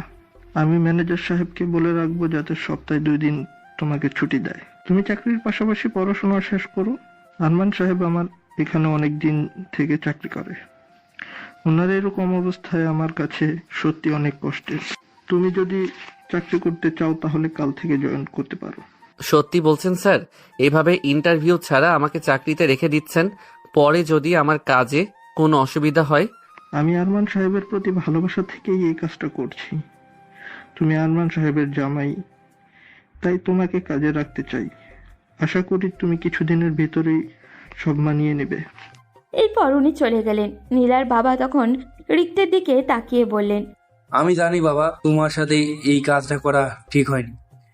তুমি কাজ না করলেও সারা জীবন বসে বসে খেতে পারো, কিন্তু আমি চাই তুমি তোমার বাবাকে দেখিয়ে দাও সৎ পথে থাকলে অল্পতেই খুশি হওয়া যায়। রিক্ত তখন নীলার বাবাকে জড়িয়ে ধরে বলল, আঙ্কেল, আপনি চিন্তা করবেন না। আমি কথা দিচ্ছি আপনার সম্মান রেখেই কাজ করব। আমার কারণে আপনার কাজের জায়গায় আপনাকে কখনো অপমানিত হতে দিব না। এরপর রিক্ত নীলার বাবার সাথে অনেকক্ষণ কথা বলল। এরপর রুমে এসে চুপচাপ তার বাবার কথা ভাবতে লাগলো। তার বাবা তো এত সহজে ছেড়ে দেওয়ার মতো মানুষ না। তার এই রকম ব্যবহারের প্রতিশোধ নিশ্চয়ই উনি নেওয়ার চেষ্টা করবেন, কিন্তু রিক্তের বাবা কিছুই করছেন না। এভাবে 3 দিন কেটে গেল। রিক্ত ব্যাংকে জয়েন করেছে। ব্যাংকের সবাই তাকে অনেক সহযোগিতা করছেন। রিক্ত সিদ্ধান্ত নিয়েছে আজকে তার আম্মুর সাথে লুকিয়ে দেখা করবে, তাই সকালেই কল করে নিজের ঠিকানা দিয়েছে। রিক্তের মা রিক্ত যেখানে কাজ করে ওখানে এসেছেন। মাকে কাছে পেয়ে রিক্ত ওনাকে জড়িয়ে ধরে বলল, আম্মু, তুমি প্লিজ একবার নীলার বাসায় যাবে। নীলা তোমাকে দেখলে অনেক খুশি হবে। বাবা আমাকে কোনোদিন মেনে নেবে না সেটা আমি জানি, তাই অন্তত তোমাকে নিয়ে যাই। তোর বাবার অবস্থা দেখলে তুই অবাক হয়ে যাবি। তুই আসার পর থেকে মানুষটা অনেক কষ্ট পেয়েছে, ঠিক মতন কথা বলে না, অফিসে যায় না, সবসময় বাসায় বসে থাকে। এই কথা শোনার পর রিক্ত আর কিছু বলল না। তার আম্মুকে নিয়ে চলে গেল নীলার বাসায়। নীলা হঠাৎ করে দেখলো রিক্ত আর তার আম্মুকে আস্তে থেকে দৌড়ে গিয়ে রিক্তের মাকে সালাম করলো। উনি নীলাকে জড়িয়ে ধরে বললেন, আমার ছেলেটা ছোটবেলা থেকেই ওর বাবার অবহেলার শিকার হয়ে আসছে মা। ওর বাবা সবসময় টাকার চিন্তা করে গেছেন, আমার ছেলেকে সময় দিতে পারেননি। তুমি আমার ছেলেকে কোনোদিন কষ্ট দিও না মা। নীলা তখন কি বলবে বুঝে উঠতে পারছিল না। তিনি অনেক আবেগ নিয়ে কথাগুলো বলছিলেন। নীলা রিক্তের মাকে জড়িয়ে ধরে বলল, আপনি চিন্তা করবেন না আম্মু, আমি চেষ্টা করব আপনার ছেলেকে সব সময় সুখে রাখার। আমি জানি না কতটুকু পারবো, তবে আমি আমার সর্বোচ্চ চেষ্টা করব। এরপর রিক্তের আম্মু সেখানে কিছুক্ষণ বসে চলে গেলেন। রিক্তের মায়ের যাওয়ার দিকে অসহায় চোখে তাকিয়েছিল। মাকে আটকানোর সামর্থ্য তার নেই। ওদিকে রিক্তের বাবা বেশ দুর্বল হয়ে পড়েছেন। ইমরান সাহেবের সাথে ওনার ঝামেলা শুরু হয়েছে। দুজনে অনেক দিন থেকেই ব্যবসা করে আসছিলেন, কিন্তু এখন সেটা ভাঙতে শুরু করেছে। রিক্তকে তার বাবা অনেক মিস করেন, কিন্তু লজ্জার কারণে বলতে পারেন না। কেন জানি অহংকার ছাড়তে পারছেন না তিনি। রিক্তের আম্মু বাসায় ফিরে রিক্তের বাবাকে দেখে বললেন, তুমি কেন এরকম করছো? আমি জানি তুমি তোমার ছেলের জন্য কষ্ট পাচ্ছ, এরপরেও কেন স্বীকার করছো না? ছেলেটা নিজেও কষ্ট পাচ্ছে। এখন তোমার ওই বন্ধু কোথায়? তোমার বন্ধু তোমাকে সহযোগিতা করছে না কেন? আমি এসব নিয়ে কোনো কথা বলতে চাই না, এটা তুমি জানো। এরপরেও কেন আমার সামনে এসব কথা বলো? এখনো সময় আছে, নিজের ভুল স্বীকার করো, নিজের ছেলেকে ফিরিয়ে নিয়ে আসো। এভাবে আর কতদিন চলবে? কিন্তু রিক্তের বাবা নিজের অহংকার ছাড়তে পারলেন না, সেজন্য সবকিছু অস্বীকার করলেন। ওদিকে রিক্তদের দিন ভালোই কাটছিল, কিন্তু যত দিন যাচ্ছিল রিক্তর পরিবারের কথা বেশি মনে পড়ছিল। এভাবে দেখতে দেখতে 1 বছর কেটে গেছে। রিক্তের বাবার ব্যবসায় বিরাট লোকসান হয়েছে। রিক্ত খবর পেয়েছে সেগুলো। রিক্তের বাবা ঠিকমতো কাজ করতে পারেন না, অসুস্থ হয়ে পড়েছেন, বয়স হয়ে গেছে। এদিকে রিক্তের ব্যাংকের চেয়ারম্যান তার সাথে দেখা করতে এসেছেন। এই কয়েক মাসে রিক্ত সবার পছন্দের মানুষে পরিণত হয়েছে। রিক্ত সবসময় ঠিকঠাক কাজ করার চেষ্টা করত, কারণ রিক্তের শ্বশুর তাকে এই চাকরিটা পাইয়ে দিয়েছেন। ওনার সম্মানের একটা বিষয় আছে তো। ব্যাংকের চেয়ারম্যান শফিক চৌধুরী রিক্তের সাথে দেখা করে বললেন, রিক্ত, তোমার কাজ আমার অনেক ভালো লেগেছে। আমি নতুন একটা শাখা খুলতে যাচ্ছি। আমি চাই তোমাকে ওইখানকার শাখার ম্যানেজার করতে। রিক্ত তখন খুব খুশি হলো, কিন্তু রিক্ত নীলার থেকে দূরে চলে যাবে এটা মানতে পারছিল না। রিক্ত তখন ওনার দিকে তাকিয়ে বলল, আমি এখানেই ঠিক আছি স্যার, আমাকে বড় কোনো পজিশনে দেবার দরকার নেই, আমি নিজের পরিবারের সাথে থাকতে চাই। এসব নিয়ে চিন্তা করো না, তোমাকে বেশি দূরে পাঠাবো না। এইখান থেকে প্রায় 2 ঘন্টা গেলেই সামনে আরো একটা বাজার আছে, ওইখানে আমি ব্যাংকের একটা শাখা করতে চাই। আমি এই দায়িত্ব পালন করতে পারবো না স্যার, এই দায়িত্ব আমার জন্য অনেক বড়, আমার এই পরিমাণ যোগ্যতা নেই। তোমার জন্য আমি এটা নির্ধারণ করেছি, তুমি আর আপত্তি করো না। রিক্ত আর আপত্তি করলো না, হাসি মুখে বাসায় ফিরে আসলো। বাসায় ফিরে আসার সময় মিষ্টি নিয়ে এসেছে সে। নীলার বাবা এখন আর চাকরি করেন না, উনি এখন সম্পূর্ণ সুস্থ। বেশ কয়েকবার চেষ্টা করেছেন আবার চাকরিতে জয়েন করতে, কিন্তু রিক্ত ওনাকে এই বয়সে কাজ করতে দেয়নি। এরপর কেটে গেছে আরো 3 মাস। রিক্ত নিজে নতুন দায়িত্ব বুঝে নিয়েছে। শুরুতে বেশ ঝামেলায় পড়লেও সময়ের সাথে সাথে সে মানিয়ে নিয়েছে। সবাই তার কাজে বেশ সন্তুষ্ট। তবে রিক্ত নিজের জীবনের সবচেয়ে বড় খুশির সংবাদ পেল যখন শুনল তার পরিবারের নতুন একজন আসতে চলেছে। এই খবর যখন রিক্তের মায়ের কাছে পৌঁছালো, তখন রিক্তের মা তার স্বামীর কাছে গিয়ে বললেন, এখনো তোমার অভিমান কমেনি? তোমার ছেলে পরিবারে নতুন সদস্য আসতে চলেছে। আমাদের উচিত আমাদের ছেলে সহ আমাদের বংশ নতুন সদস্যকে বাসায় নিয়ে আসা। কিন্তু তোমার ছেলে কি আমার সাথে আসতে চাইবে? সে তো আমার উপর রাগ করে এই বাড়ি থেকে বেরিয়ে গেছে। তার তো এখন আগের অবস্থা নেই, সে এখন বেশ মোটা বেতনের চাকরি করে। তুমি চলো আমার সাথে। তুমি কি যে বলো। এরপর রিক্তের আব্বু আম্মু নীলার বাসার উদ্দেশ্যে রওনা হলেন। এদিকে নীলাদের বাসায় ছোটখাটো একটা অনুষ্ঠানের আয়োজন হয়েছে।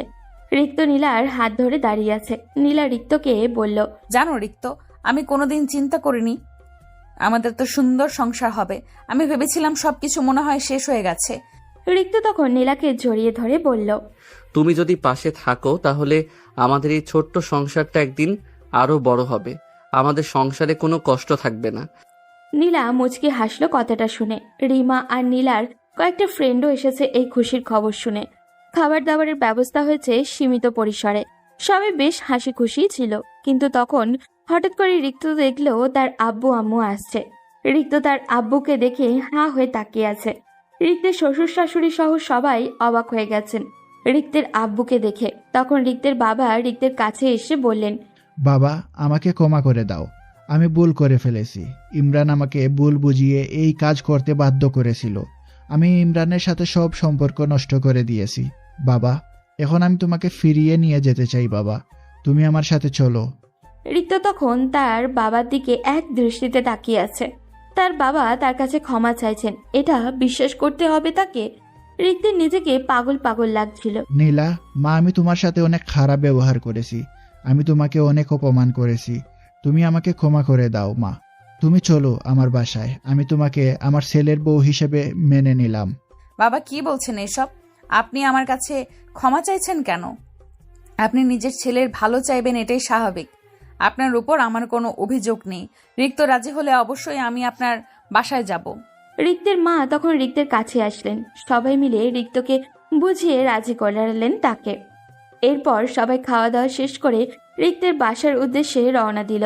বাসায় এসে রিক্তের মা সবাইকে বললেন তিনি নিজের একমাত্র ছেলের বিয়েটা আবার অনুষ্ঠান করে দিবেন। তার একমাত্র ছেলের বিয়েতে তিনি উপস্থিত থাকতে পারেননি। রিক্তের মায়ের কথায় সবাই সম্মতিও জানালো। রাতে রিক্ত রুমে গিয়ে দেখলো নীলা বালিশ কাঁথা নিয়ে কোথায় চলে যাচ্ছে। এটা দেখে সে অবাক হয়ে বলল, কি ব্যাপার, তুমি কোথায় যাচ্ছ এখন? মিস্টার রিক্ত, বিয়ের আগ পর্যন্ত আপনার আর আমার রুম আলাদা থাকবে। আগে বিয়ে করুন, তারপর একসাথে থাকা হবে। রিক্ত তখন নীলাকে পিছন থেকে জড়িয়ে ধরে বলল, বিয়ে হয়ে বাচ্চা হতে চললো, এখন আবার নাটক করার কি আছে? কি বললেন? আমি নাটক করছি? থাকবো না, আমি চলে যাব বাবার বাসায়। আচ্ছা সরি তো। আজ এতদিন পর বাসায় ফিরলাম, একসাথে না থাকলে কি হয়? আম্মু বলেছে আগে আমাদের অনুষ্ঠান করে বিয়ে হবে, এরপর বাকি সব। দাঁড়াও, আমি আম্মুকে গিয়ে জিজ্ঞেস করে আসি। বলে রিক্ত রুম থেকে বের হতে যাবে, তখন নীলা পেছন থেকে রিক্তের হাত চেপে ধরে রাগী কণ্ঠে বলল, এই ছেলে লজ্জা শরমের মাথা খেয়েছিস নাকি? এত রাতে এইসব জিজ্ঞেস করার জন্য আম্মুর কাছে যাবি কেন? কারণ আমার বউ আমাকে ছেড়ে চলে যাচ্ছে। নীলা বুঝলো এই বলদের সাথে মজা করেও শান্তি নেই, তাই এগিয়ে এসে রিক্তের গলা জড়িয়ে ধরে বলল, সরি বাবু, এতক্ষণ মজা করছিলাম তোমার সাথে, চলো এখন ঘুমাবো। ওয়েট, পরে ঘুমাবো। আগে বলো, এই বাবুটা কে? কেন? তুমি তুমি তো আমার কিউট বাবু। আস্তাগফিরুল্লাহ, আমার আব্বা আম্মা কত খুঁজে আমার নাম রাখছে রিক্ত, আর তুমি সেটাকে বাবু বানিয়ে দিলে। সি। বাবু, আজ থেকে রিক্ত না ডেকে তোমাকে বাবু বলে ডাকবো। নামটা সুন্দর না? বাবু কথাটার মধ্যে তোমার মতো একটা হট হট ব্যাপার আছে। এই শোনো, আমি যথেষ্ট ম্যাচিওর, বিয়ে করে বাচ্চার বাপ হতে চলেছি। এমন ভাবে বাবু বলছো, মনে হচ্ছে আমি স্কুল পাশ করে কলেজে উঠেছি। এই নামে ডাকা যাবে না। 100 বার ডাকবো, 1000 বার ডাকবো, দরকার হয় তোর জন্ম নিবন্ধন ভোটার আইডি কার্ডের নাম পাল্টে দিব। এখন তো শুধু আমি ডাকছি, এরপর থেকে তোর কলিগরাও বাবু ভাই বলে ডাকবে। আচ্ছা মাফ করো, তোমার বাবু, সোনা, তামা যা ইচ্ছে ডাকো। আমাকে এখন ঘুমাতে হবে, কাল সকালে আবার অফিস আছে। এই তো লক্ষ্মী বাবুর মতো কথা। আসো সোনা, কাছে আসো। বড় হও আর বুড়ো হও, বউয়ের কথা না শুনলে ঘরে জায়গা পাবে না, কথাটা মাথায় রেখো। বলে নীলা শক্ত করে রিক্তকে জড়িয়ে ধরল। তাদের এই দুষ্টুমি সংসার চলতে থাকুক জীবনের শেষ দিন অবধি।